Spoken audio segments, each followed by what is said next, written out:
warahmatullahi wabarakatuh. Alhamdulillah.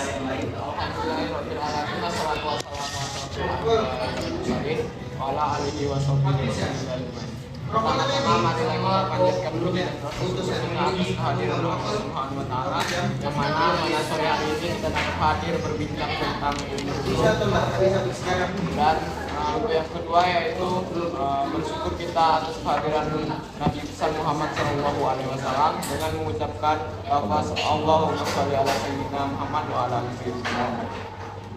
Baiklah, kami mahasiswa dari Universitas Muhammadiyah Riau, Fakultas Hukum, Prodi Ilmu Hukum. Kami ingin mewawancarai Dr. Perlindungan SHMH yang hadir pada sore hari ini. Dan materi ini adalah tugas dari Dr. Saud Maruri, Ketua Manik SHMH SHI. Jadi untuk materi berikutnya akan disampaikan oleh Adelia. Pada Adelia disilakan. Baik, sebelumnya saya mewakili teman-teman, Pak. Iya. Berterima kasih untuk waktu luangnya sore hari ini. Pertanyaan kami yaitu tentang perbedaan hukum pidana dan hukum perdata. Jadi, Perbedaan peradilan tata usaha negara, peradilan pidana ataupun peradilan perdata.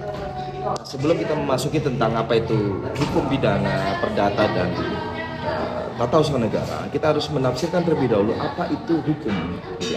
Hukum ini adalah seperangkat aturan yang dibuat oleh manusia, kemudian diberlakukan kepada manusia, dan kemudian apabila ada yang melanggar ada sanksi tegas terhadap dirinya. Kemudian yang poin penting itu adalah tentang apabila ada yang melanggar itu, terhadap sanksi-sanksi yang diberlakukan adalah mengedepankan tidak pandang bulu. Nah, konsep-konsep seperti ini yang harus dikedepankan di bangsa kita agar pelaksanaan hukum, pemberlakuan hukum, implementasi dari cita-cita hukum yang berwibawa itu bisa terwujud adalah dengan tidak pandang bulu di dalam pelaksanaan hukum yang berlaku di Indonesia. Nah, ketika kita menyinggung tentang hukum pidana, berarti kita berbicara mengenai seseorang dengan negara.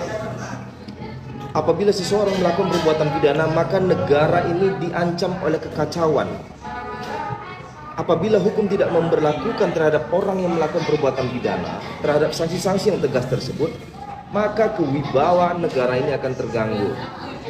Ketika berbicara mengenai perdata, maka berbicara mengenai konteks tadi perdata adalah seseorang dengan seseorang, hubungan seseorang dengan orang lainnya, seseorang dengan badan hukum.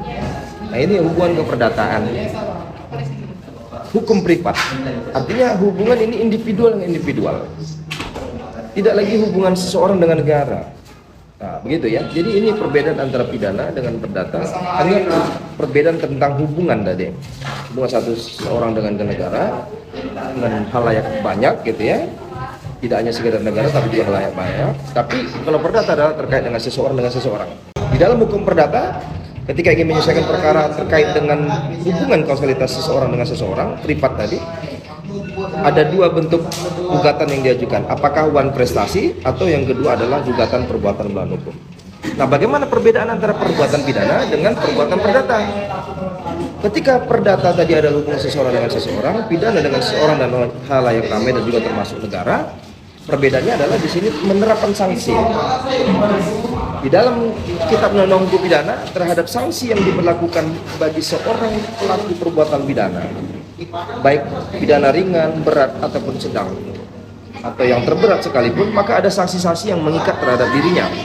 Baik itu adalah dua bentuk, ada pidana pokok dan pidana tambahan.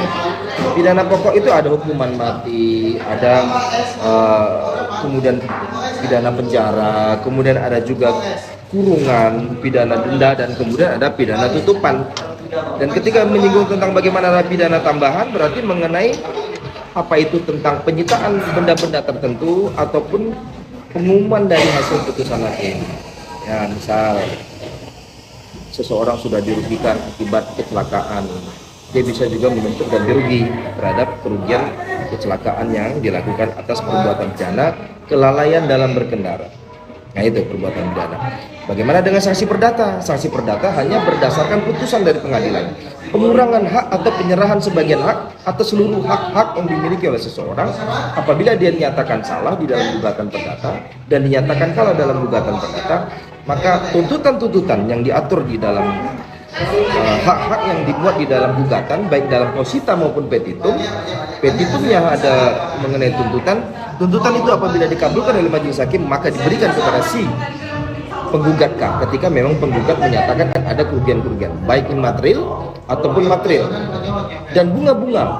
Nah, begitu ya. Jadi itu perbedaan. Jadi masyarakat banyak salah tafsir tentang perbandingan antara perdata dan pidana. Banyak tidak paham dan kita memberikan pemahaman tentang itu agar bisa dibedakan mana perdata dan mana pidana. Nah, sehingga perdata sanksinya apabila ada permasalahan hukum yang tidak konsisten dalam pelaksanaan hubungan hukumnya atau ada perbuatan melawan hukum, maka perbedaan tentang pidananya adalah penerapan sanksi. Nah, kalau bisa di dua tema itu, pidana yang perdata saja yang dapat disinggung, tata negara lebih luas kemudian nanti akan masuk ke dasar-dasar hukum yang banyak.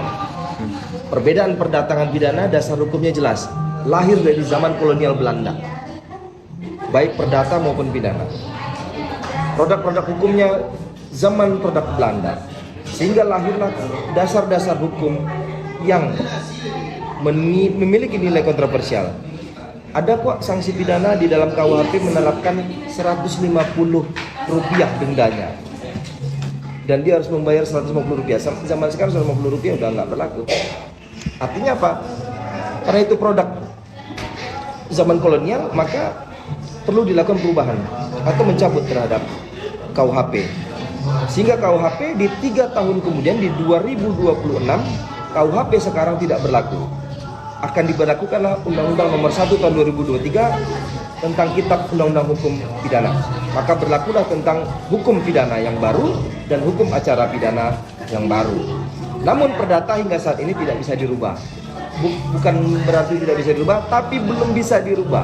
Sampai sekarang masih memberlakukan Kitab Undang-Undang Hukum Perdata yang diproduk pada zaman kolonial Belanda. Nah, dinilai sampai saat ini masih efektif dan masih layak diberlakukan, maka mungkin suatu saat akan ada waktu-waktu yang tertentu ketika sudah tidak lagi memenuhi kriteria zaman sekarang untuk diberlakukan, maka KUH Perdata harus diganti. KUH Pidana sudah tidak layak lagi karena produk zaman Belanda, makanya diganti. Nah, inilah yang menjadi mendasar antara perdata dan pidana, sehingga mudah-mudahan menjadi sebuah pemahaman dan pendapatan ilmu tentang perbedaan antara kedua bentuk hukum yang masih berlaku sampai saat ini di Indonesia.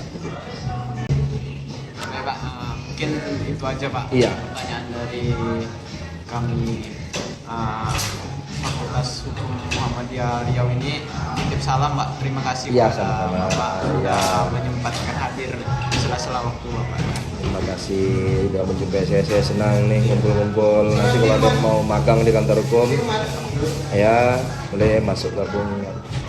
Kantor hukum saya ada di Jalan Meranti, belakang TPRI.